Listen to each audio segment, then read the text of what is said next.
Okay, it's 12 o'clock, so we'll make a start. Thank you so much for joining us today for our NACEL Quality Improvement webinar. This is the fifth webinar that we are running. All previous webinars can be found on our website with a link to the recording, so please feel free to visit those and refresh what we have previously done.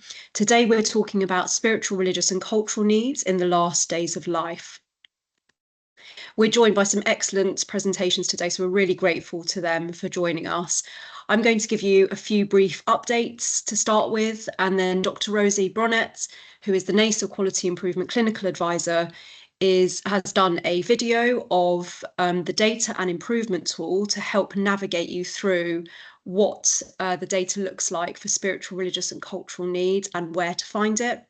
We are joined today by colleagues who are not in the hospital setting, and they are very welcome to join us. Those colleagues will not have access to this data and improvement tool, so please just bear with us as we go through that recording. Hopefully you will find it interesting. And for those colleagues who don't have access to the data and improvement tool, we are looking to release a public-facing tool in the summer this year, so that everyone can see some aspects of the NACEL data. We're joined by Reverend Giselle Rusted, who is a chaplain at the Pennines, Pennine Care, and Giselle will be talking us through chaplaincy and spiritual care. Giselle also sits on the NACEL steering group and helps us with steering some aspects of chaplaincy within NACEL. We're then going to hear a case study from North Bristol NHS Trust from Dr. Nupina Gunawardena and also Hannah Britton and Natasha Lovell. And they are talking about an excellent project they've done about Just Ask, which is published. And then we're going to hear from the team at Bradford NHS Trust about a fascinating project they've done about South Asian community and a role that they have created for a CNS. We will then go to open forum and questions and hopefully lots of discussion. So to start with, if I could ask you please just to scan this QR code, it would be really excellent if we could get any feedback that you have on today's session. We're always looking to make these sessions as helpful as possible. So that would be really great if you could please do that for us as we go along. We'd like to welcome colleagues from England, Wales, Northern Ireland and Jersey, and we're really excited to have you all today for this hopefully really interesting topic. So a few updates from us. We've got a couple of new resources on our website. The first is the Good Practice Compendium. The Good Practice Compendium is an online tool which showcases some of the work that has been done by colleagues relating to end-of-life care in the hospital setting. The hospitals that feature in that Good Practice Compendium were selected from all of the narrative replies that we had to one of the audit aspects, which is called the hospital site overview. So colleagues comment on a question around how they have used data to improve their service or impact their service, and they also talk about any quality improvement work that they're doing. So 68 hospitals were selected to feature in this year's Good Practice Compendium, and I'm delighted to be joined by two of those hospitals from North Bristol and Bradford. Lots of other examples in there, and I'll just show you briefly how that looks in a minute. The other resource is the Impact Compendium. The Impact Compendium is a similar kind of look to the Good Practice Compendium, but this is more about the impact that NACEL has had. And there are lots of positive examples on there, and there's also some honest reflections about the difficulties as well. And we wanted to make sure that we shared all of that information with you. And so just briefly, this is what the Good Practice Compendium looks like. You can select by theme. So if you select religious and spiritual needs and then click Find Example, this is what will come up. And if you wish to be put in contact with anyone, then all you need to do is drop us an email and we can do an email introduction for you. So we're here today to talk about spiritual, religious, cultural needs in the last days of life, and those needs are directly relating to the dying person, but also to those important to the dying person. So in terms of our overarching driver diagram, the framework that we use for everything, this covers driver number 4 and 5, those ones that are in red there. And now I'm going to hand over to Rosie's video, who will help navigate us through the data and improvement tool and how to find data around spiritual, religious and cultural needs.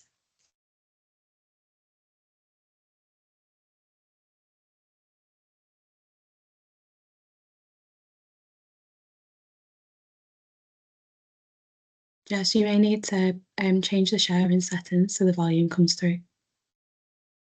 Okay, can you tell me how to do that, please? Yeah, 1 moment.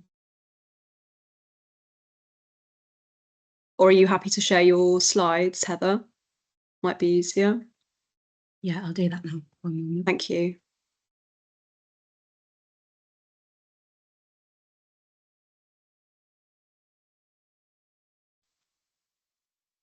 Can you see that? Yes.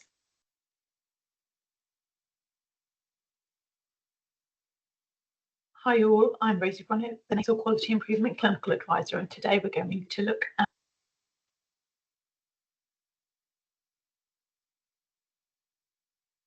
Is it frozen? Yeah, it's frozen.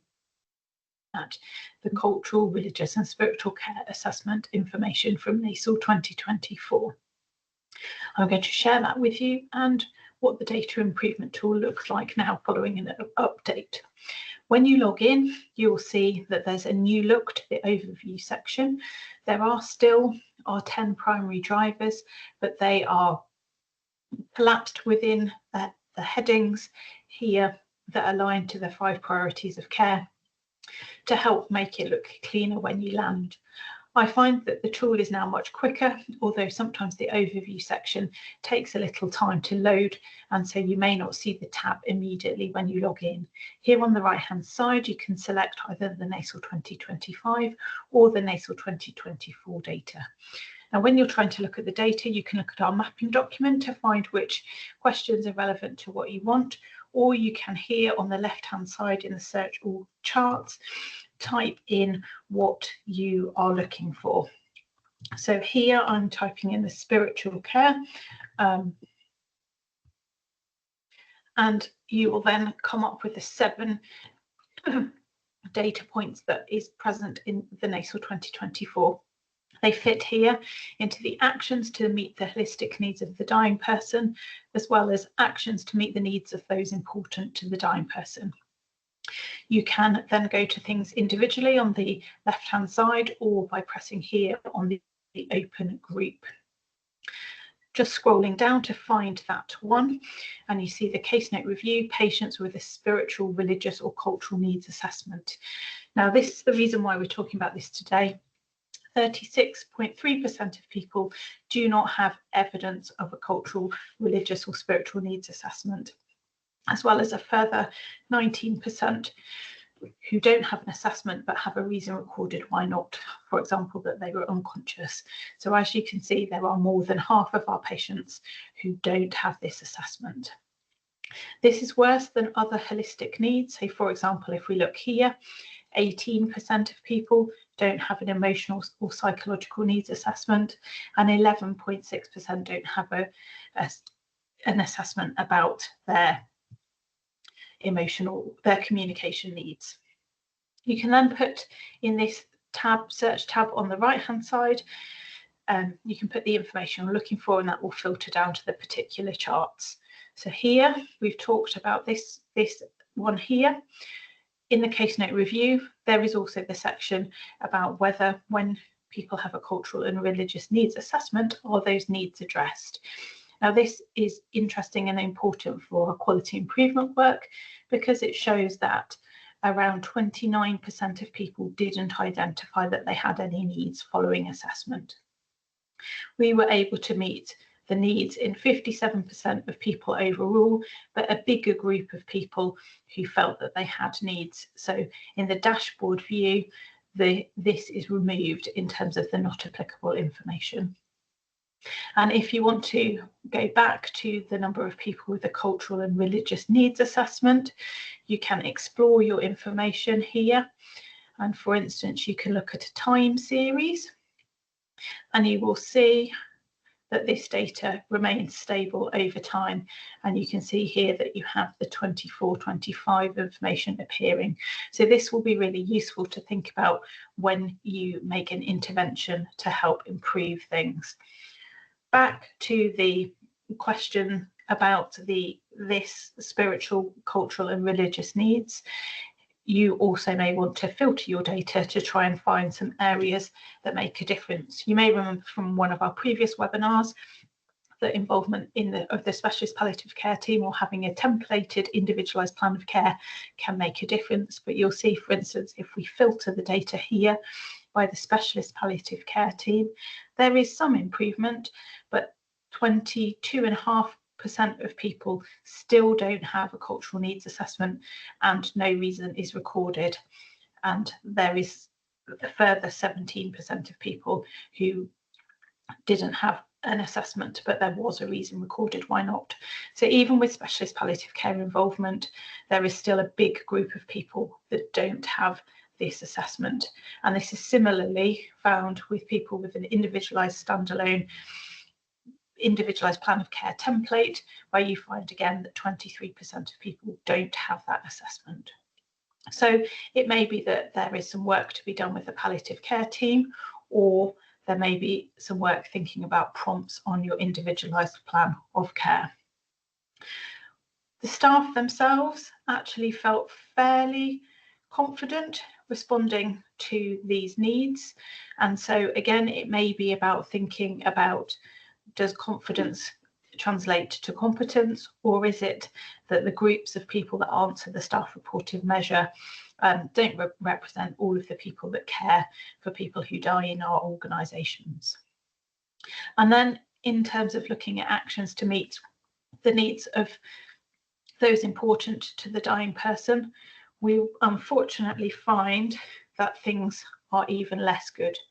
So in nearly 59% of people, there is no evidence of an assessment of their needs and no record of why. When their needs are assessed, there's a similar big chunk of people who don't think they have any needs, but we are also unable to meet the needs of some people, and varying degrees of being able to meet the rest of their needs. Staff confidence, similarly to before, was high, but there is information in this section from the bereaved survey, bereavement feedback, about how the people feel who responded to this. So a higher proportion of people, 42% of people, didn't think they had any cultural, religious or spiritual care needs. But of those who did, there was just over a quarter who either disagreed or strongly disagreed that their needs were met. So this suggests that we really have got some important work to do to be improving the spiritual, religious and cultural support given to the dying person and those who are important to them.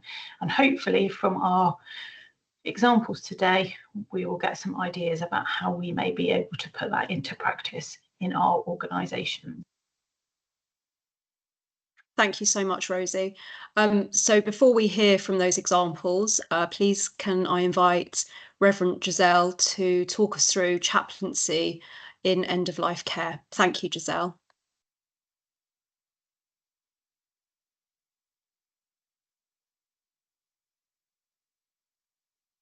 We can't hear you. Sorry. No worries. I've had a morning of being on Teams, so I'm just a bit fried now. So I just want to give you a bit of context around spiritual care in the NHS and why it needs to happen. If you could just go to the next slide, that would be really helpful. Spirituality has been part of the professional code of practice for physicians and other healthcare professionals in the UK since the inception of the NHS in 1947. All patients, religious and faith, needs to be met and passed through legislation. Then there's the Patients' Charter, the Department of Health. In 1992, the provision of spiritual care to staff and patients and relatives replaced the 2003, was replaced then by the 2003 document. The 2003 guidance was replaced to reflect new organisational needs and to give guidance for clearer support for the multiple needs of the patient. There's also legislations and policies which you may already be aware of, such as in 2000, the Article 9 was introduced to the Human Rights Act in 1998, where the freedom of thought, conscience or religion, the right of individuals to receive religious observance. The Equality Act in 2006 says it's unlawful to discriminate on the grounds of religion or belief in the provisions of goods, facilities and services, and this should be done on an equitable basis. And then the Employment Equality Act says discrimination, victimization or harassment on grounds of religion or belief is illegal. There is also some other papers, the White Paper on Health and Social Care, which speaks of our health, our care, our say, which was written in 2007, and the Commission on Integration and Cohesion's report, Our Shared Future, which was written also in 2007. Both point to increased choice and control for people who use services within a socially cohesive society. But the most important piece is the NICE guidance for palliative care in 2004, where it says it is essential that health and social care staff have the necessary skills, knowledge and support to deliver sensitive spiritual care, and they need to be equipped. So that's the context within which we work. If we could have the next slide, please. Chaplaincy in spiritual care is part of a holistic approach, and often it is missed out when people are supporting patients, and it is fundamentally important when we come to end of life, because people start to visit existential questions. Even if on initial assessments they say they don't have any needs, you'll find that actually at this point they start to think about those needs.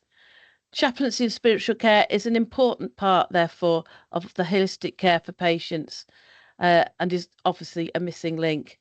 And its important contribution to an individual's health and well-being. Spirituality is understood in a more subjective, experimental and individual way. Could we go to the next slide, please? Although it does have social and traditional dimensions. Religion, faith and belief is usually defined in terms of systems of belief and practices related to the sacred or divine, and definitions often refer to social institutions and communities within which such systems are agreed and held in common. The scope and variability of definitions for both terms is enormous, with some people identifying spirituality and religion as synonymous, or at least overlapping concepts, where others see them as contrasting or opposed categories. And so in the diagram you see some people can be spiritual, some people can have a sense of religion, faith and beliefs and be spiritual, and some people have a set of faith and beliefs but are not necessarily spiritual. Spirituality and faiths and beliefs is unique to every individual, just like our thumbprint. So it's very difficult to define spirituality, but I'll have a stab at it. Spirituality is a distinctive, potentially creative and universal dimension of human experiencing, arising both within the inner subjective awareness of individuals and within communities, social groups and tradition. It may be experienced as a relationship with that which is ultimately inner, immanent and personal within the self and others, and or relationship with that which is wholly other, transcendent and beyond self. It is experienced as being fundamental or ultimately important, and is thus concerned with matters meaning and purpose in life, truth and values. And for some people, that might not be anything that's connected to the divine. However, how others see religion as a much more individual than social, and yet others would focus on religion as being concerned with belief systems and more on its concerns and morality, praxis or faith. If we could have the next slide, please. So what is chaplaincy and spiritual care? Well, chaplaincy and spiritual care supports any activities that assist a person to find meaning or joy, hope and support along their spiritual values or spirituality and faiths and beliefs. They help rediscover or find tools that can help them to find hope and assist them on their journey. Chaplains compassionately listen, affirm, pray, signpost and normalise the experience that patients are experiencing and gently encourage people to work with staff. Quickly building trust in any given situation, thinking on their toes, using their experience and gifts, chaplains work alongside service users and patients. Consequently, the impact that chaplaincy has is that it takes the pressure off the ward because staff feel confident in the chaplain, who is an experienced healthcare professional. Next slide, please. We work alongside people with all areas of the NHS, using our unique set of skills and gifts and experience to enable each person to participate in a self-determined balance of meaningful conversations to help individuals unpack their own experiences, thoughts and confusion. Patients and staff feel that they're being listened to, which helps normalise their experience, and they're offered a private and confidential space. Chaplains aim to work collaboratively with staff, family, service users and carers, and with the permission of the service user and patient. Everything that chaplaincy and spiritual care delivers is person-centred. Chaplaincy and spiritual care are affirmed by psychologists, psychiatrists and social workers in complementing the work that they carry out. Next slide, please. Chaplains are healthcare professions who are trained, empathetic, intuitive and courageous. They provide a safe space to talk and explore situations for individuals in a non-judgmental space. At the point of death and dying, chaplains provide reassurance, provide a positive in a negative space, allow people to grieve, give people permission and normalise what is taking place. Significant conversations, prayers, rites of passage takes place, which is calming for the patient and reassuring for the family. This assists the family, friends and carers and staff in ensuring that they have done the right thing by their loved one, so enabling their grief process. Chaplains are therefore for everyone, all faiths, beliefs or none, whose lives bring them into contact with each trust. Next slide. That's it. Sorry, finished. Done. I don't know how Thank you much so much, Giselle. Thank you. That was a great oversight. So we've heard about the importance of getting spiritual, religious, cultural care right for people, and we've seen that there is a need to do so in the data. So I'm really delighted now to invite the team at North Bristol to tell us a bit about how they have responded to that importance and that need. Thank you very much. Hi everyone, thank you for having us. My name's Hannah Britton. I'm a nurse practitioner by background. I'm not in palliative care actually. I work in care of the older people, older person, but I worked on this project with some of my colleagues from palliative care, and Nipuna Gunawardena is here and he's going to be presenting with me. So we're going to do sort of half and half each. And we work at Southmead Hospital, which is under North Bristol NHS Trust. It's a large hospital in the southwest. Next slide, please, Jess. So we ran a quality improvement project that was called Just Ask. And essentially what we wanted to do is we wanted to empower our staff to feel able to just ask patients about what their needs are, cultural, religious and spiritual needs at the end of life. So thinking about the things outside of their routine sort of medical and nursing care that might be really important to them and their loved ones. So as I said, we ran it as a quality improvement project. We used plan, do, study, act cycles. We did 2 PDSA cycles as part of the project, which we'll talk to you about on one of our later slides. And the aim of the project was to increase the number of patients who are receiving end-of-life care who had documented evidence of having a cultural, religious and spiritual needs assessment.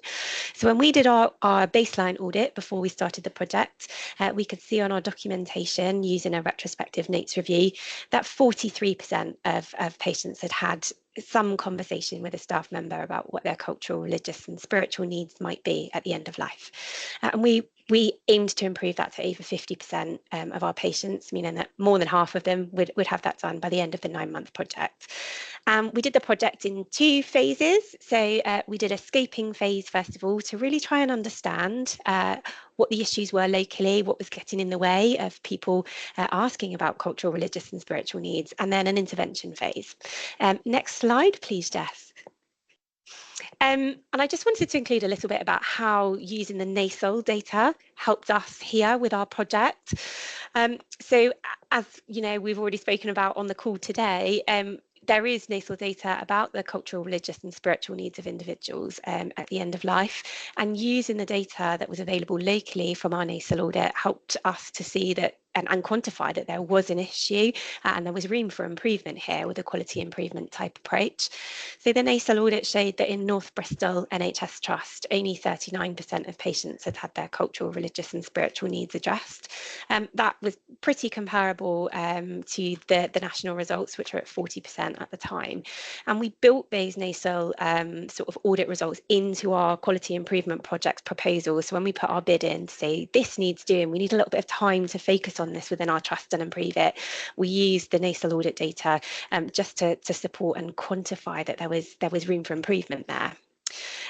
Some of the challenges that I sort of just wanted to mention with the NACL audit data, as with any survey that happens year on year annually, sometimes there's a slight wording change in the way that the questions are asked. So repeating it word for word to allow direct comparison before and after the project, because of some slight word changes in the questions, we weren't able to do that. So it just meant that for when we started the project, we took some baseline data ourselves and then repeated the same baseline data at the end. So whilst we used the NACL data to support us with the need for the project, we then collected some extra data during the project. We also wanted to look at, for the purpose of our project, patients who were already on an end-of-life care plan, so those who've been recognised as dying and commenced on end-of-life care paperwork. So we made sure that we only included those patients within our audit rather than NACL, which includes sort of all patients at the end of life, irrespective of whether they were on a personalised end-of-life care plan or not. So our first step really was to embed good assessment of cultural, religious and spiritual needs for patients who have that end-of-life care plan commenced, to make sure it's really holistic. Next slide, please. So as I said, our first sort of step was to do a bit of a scoping activity. And I've put a quote on the top there. If I had an hour to solve a problem, I'd spend 55 minutes thinking about the problem and then 5 minutes finding the solution. That's rumoured to be Albert Einstein, who knows? But it's just to really illustrate that a lot of the work that we did for the project was around scoping and really understanding our problem locally before we went and tried to do any interventions to try and sort of improve the issue. So our first thing that we did was a survey. We sent it out to all staff. We got 292 responses, and out of those responses, 97% of our staff said that they felt that cultural, religious and spiritual needs were really important, but only 62% of our staff who responded said that they felt confident in asking about those needs. There were some fears or some issues that were highlighted. So fear of saying the wrong thing, being seen as culturally insensitive, patients expressing a need and then not being able to meet it and how that would make staff feel. And just staff feeling not quite sure about what services we might have locally. So if patients do express a need, they then can't do anything with it and they're not quite sure sort of who to ask or where to access the resources. Next slide, please, Jess. So after we got our survey results, we wanted to just find out a little bit more about some of those qualitative elements that we picked up from the survey. So we used some focus groups just to delve into those a little bit more and get a little bit more understanding of the context, a little bit more information from our staff. So we had 32 staff across 4 different focus groups. We used purposive sampling just so that we could get staff from a wide representation of backgrounds who work with these patients. So from medics, allied health professionals, nurses, etc. And we had these key themes that came out. So cultural, religious and spiritual needs are important, but sometimes our staff found it quite difficult to conceptualise. So what fits in what box? clinical environments can be quite restrictive. So within our hospitals, they're very busy environments. They aren't particularly personalised. We've taken the patient away from what's important to them. And we're often busy with doing the medical things, and the environment can be quite restrictive to holistic care. There was some staff uncertainty as well around approaching cultural, religious and spiritual needs. So who should approach it? Is it the doctor's responsibility, the nurse's responsibility, the healthcare assistant who spends most time with the patients and the family? Who should be doing it? Is it anybody's responsibility, or does it just, something that falls by the by? And when should I ask? Do I need some sort of preamble? Who and when, really? Once again, that theme of understanding, accessing and utilising hospital resources, people found that challenging, just not quite sure where to go and what we had available. And it was a really strong message that organisational support was really essential. So actually, if I'm a member of staff and I ask a patient about their cultural, religious and spiritual needs, and maybe it doesn't go quite to plan or somebody takes offence at it, is my organisation supporting me and saying, actually, this staff member really was just trying to look after you holistically. Next slide, please, Jess. And I'm going to hand over to my colleague Nipuna to present the rest of the slides. Hi there. Can you hear me? Yes. All right. Okay. Yes. So thank you, Hannah, for presenting the first part of the project. Now we're going to talk about this second part, the interventions. As you saw in the previous slide, we had a lot of different things that came out through the focus group and the survey. And we wanted to have a multifaceted approach in our interventions. So one of the first things we did was we designed a promotional campaign, and that basically lent itself to getting that organizational support to get that promotion campaign ongoing about promoting the idea of asking these questions about culture, religion, and spirituality at the end of life. So we did that through comms. We had lots of ward discussions about it. We put posters in the hospital. We also made a Meet the Teams event. One of the things that we realized was that the hospital NBT has a lot of different teams that help support really the holistic care that comes at the end of life, the chaplaincy and all their links that they have. There's also an arts team that can also get musicians for patients who are deteriorating, which is really, really nice. And then also we designed an intranet page with all the resources. Hannah did most of that, and she really designed it really, really well. And we put QR codes in all the different places where in the wards where you can access end of care life resources. So actually, if you're accessing those resources, you can also access the intranet page straight away with the QR code. And these were the kind of interventions we wanted to do in the first cycle. And then after we looked at some of the data, we also realized that perhaps, so we put the QR codes in the second part, and then we also realized that we needed to, more than just the promotion campaign, we also wanted to go to the wards and actually do face-to-face teaching, just because it felt like while we were giving a general message about it, just going to the wards and having those conversations was really useful. So that's why we did something called T-trolley teaching. And the next slide, if you go to the next slide, we can talk about the data. So we were able to, over a period of 3 months, collect data and retrospectively look at the data from the previous year. And we noticed that the increase of the assessment of these needs went from 43% to 57%. We assessed 60 case notes from the previous year, as well as in the current year that we did the project, 20 from each of those months, October, November, and December. As you can see, when we did the promotional campaign, there was a significant increase, but then it tailed off in November, and that's when we decided to do the additional things like T-trolley teaching, as well as the QR codes as well. And what's interesting is in the wards that we ended up doing T-trolley teaching, as you can see, we did like a mini audit as well, and you could see that the percentage increase was increasing to 62%. So T-trolley teaching was really effective, and obviously we had enough data then to show that this project was working, and and we had like a plan to continue this through repeated teaching sessions and furthermore campaigns. We designed a couple of videos as well. Now the problem was, because this project was for 1 year, my time and Hannah's time with the project ended at this period, and we had to hand it over to the palliative care team as well as the wider hospital. But as you can see, it is very difficult to continue a project like this for a long period of time. And what we did show was that there was an improvement when we had a sustained teaching program as well as a promotional program. So next slide, please.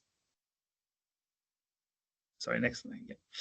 So to summarize, we basically used a multifaceted approach to raise the importance of cultural, religious, spiritual needs, and this actually increased staff confidence.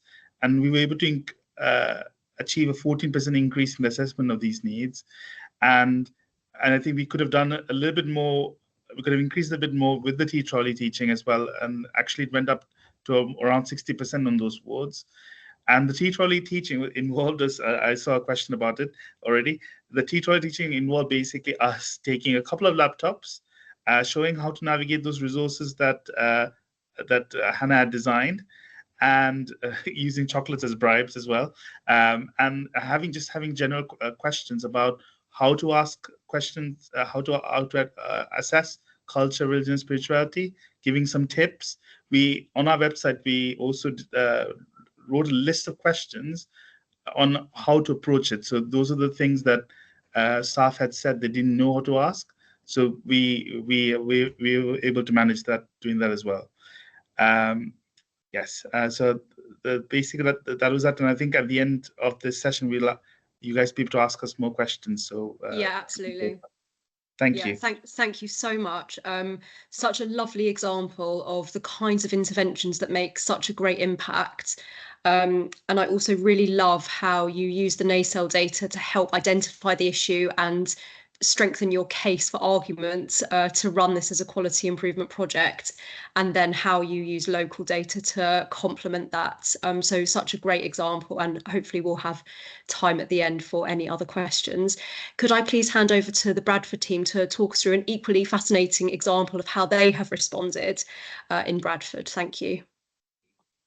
Thanks, Jess, and thanks for the invitation to speak today. So I'm Victoria Ali, I'm lead nurse of palliative care at Bradford Teaching Hospital. And I'm Salma, I'm clinical nurse specialist in palliative care with a special interest in South Asian culture and religion. Thank you. We could have the next slide, please. So we wanted just to talk a bit about the role of Salma has in the organisation. I thought actually when we were discussing what would be useful today, we thought just putting a little bit of that role into context for those people who may be interested and thinking about a similar role in their organisation as some of the drivers that led this. So it was really identified, as a lot of places did during the COVID-19 pandemic, that inequalities had widened. That is a significant issue in Bradford, which is a very diverse and socioeconomically deprived area. As a team, we were also widening our service to a 7-day service. So as part of that, the business case was developed to develop a role that specifically looked at supporting the needs of our South Asian population.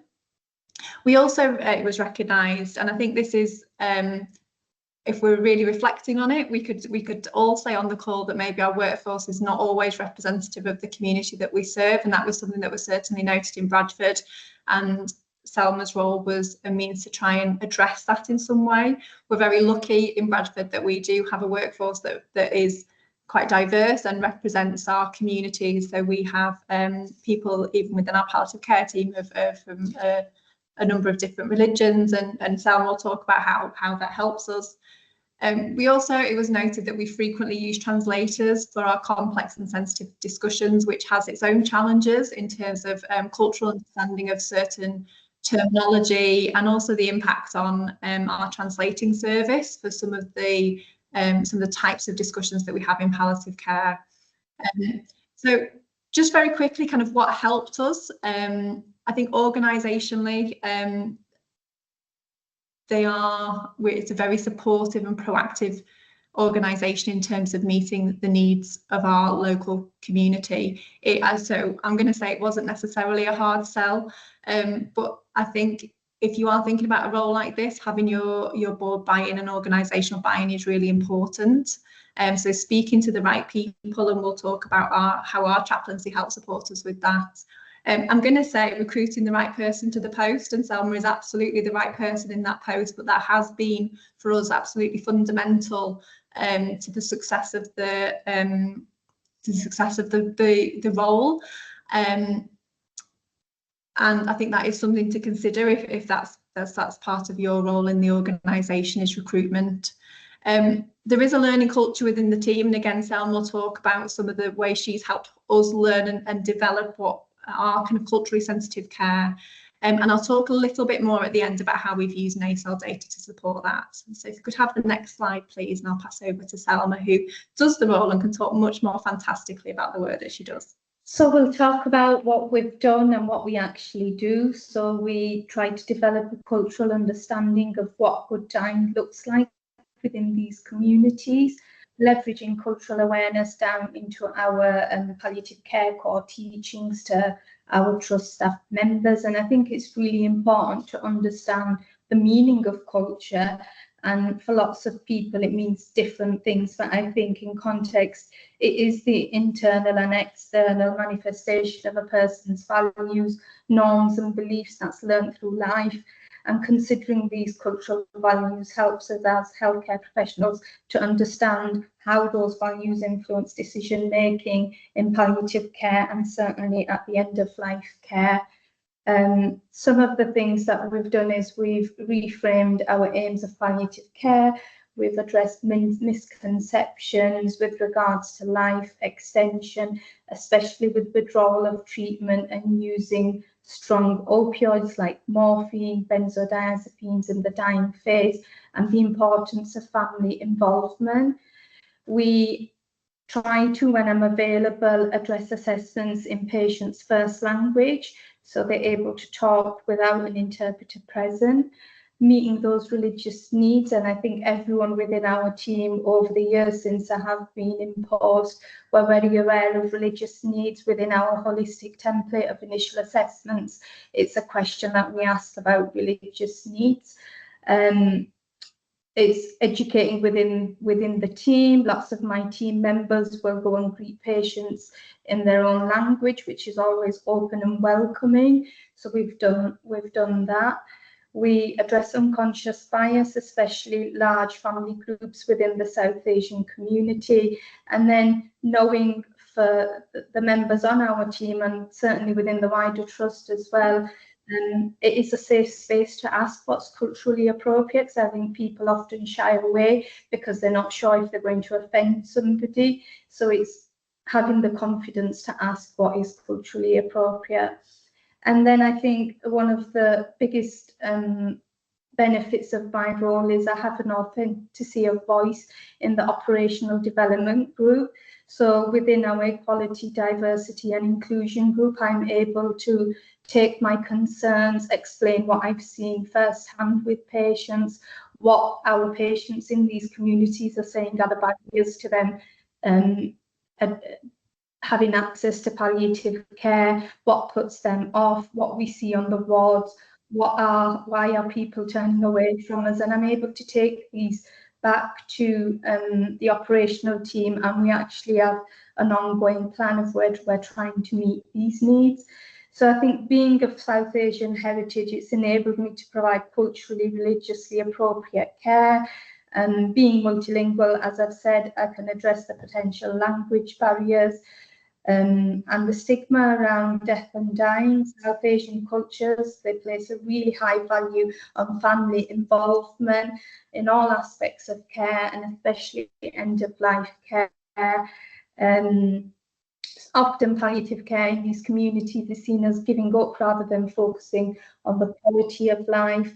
Family members can restrict access to patients, influence decisions, and it's understanding that that's a cultural need where family members you know, they do have importance to those people involved in decision making, and it often clashes with Western healthcare practices that prioritise patient autonomy, and it's recognising the different needs of these communities.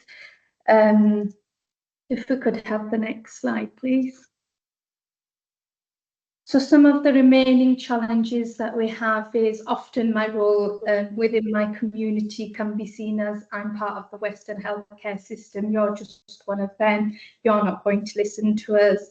And it's addressing that. Often I can go to patients and on that first initial assessment, I might not build that trust, that relationship up, and it's working with those people, working at their pace and building that confidence up with them. And then identifying the issues of recognising dying from people from these minoritised communities. And response to our bereaved carers survey, we did a pilot study, and again, it wasn't representative of the population that we were serving. You know, we often hand out a bereavement pack in English and we give it to these patients and they're off on their way. They don't have access, they're not navigated to the right resources and people. And I have stepped into that role where I'm able to navigate them to the funeral directors, advisors, Citizens Advice Bureau, and it's making them aware of what's available for them. Other things we've done within the community is during Dying Matters Week, we've gone into the community centres, we've broached palliative care, we've talked about respect discussions and resource, and it's been a really positive experience where they've welcomed us back, and again they're emailing and pestering us to come back, there's more questions, and it's nice to see that we've got that engagement. Next slide, please. Is that yeah. So it's just to kind of I suppose to summarise. So from a NACEL perspective, it's actually from this year it's been able to highlight to us, as Selma said, that some of our responses to our bereaved carer survey has been limited, and based on our demographic, the majority of our responses are from identifying themselves as white British, which we know is not representative of our community. So we're doing some more targeted work this year to be able to have a more representative response to the bereaved carer survey. And I think some of the really practical things that if there's a kind of a takeaway from this is I love the Just Ask, and I think that's something that Selma's allowed us to do. Is about creating that safe space for us to be able to ask Selma some of the questions that maybe we would feel that were maybe too challenging to ask in a different forum. So things like the appropriateness of greeting in their own language, and the use of understanding Quran cubes and Zamzam water, and all those elements that we now offer as routine practice. So thank you. We're happy to take any questions. Thank you so much. Another really fascinating project, and I'm sure many people on the call are really envious of your role, Selma, and the fact that you are there embedded in the team.